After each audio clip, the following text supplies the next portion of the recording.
If I only use 3 minutes to summarize the first half of the Old Testament, my summary is that the first half of the Old Testament talks about God's salvation and the cooperation of man.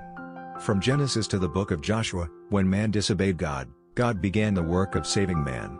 Saved Noah's family, chose Abraham, and reached his grandson Jacob, that is, Israel, and he has become a big family. 400 years later, in Moses, God continued to rescue the nation of Israel from the oppression of Egypt. Joshua, Moses' successor, led the Israelites to conquer Canaan and reached its peak. Perhaps some brothers and sisters would say that the peak of the Old Testament was in the period of David and Solomon, especially as evidenced by the spiritual works of David and Solomon. This is of course well documented. I'm just offering an idea. We know that the book of Judges is already under the book of Joshua, but Ehud was the judge, and the kingdom was peaceful for 80 years. David and Solomon combined were only 80 years old.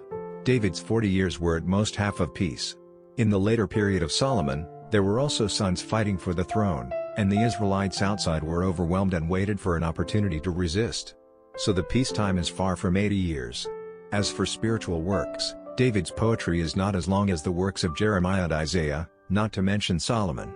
In the period of Isaiah and Jeremiah, one is that the northern kingdom of Israel is on the verge of extinction, and the other is that the southern kingdom of Judah is about to end.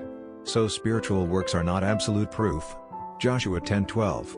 Then Joshua prayed to the Lord and said before the eyes of the children of Israel, O sun, stop at Gibeon. O moon, stop in the valley of Ajalon. 13 So the sun stood still, and the moon stood still, for about a day. 14 There has never been a day like this before or since, when the Lord listened to prayers, because Israel fought. Here it is said that before and after this day, the Lord listened to people's prayers, and there is no day like this day. In the book of Joshua, because of the overall obedience of the Israelites and their well-trained training before God, God manifested greatly. He not only parted the Red Sea, and the city of Jericho fell. He also mobilized the entire universe and strengthened people's faith.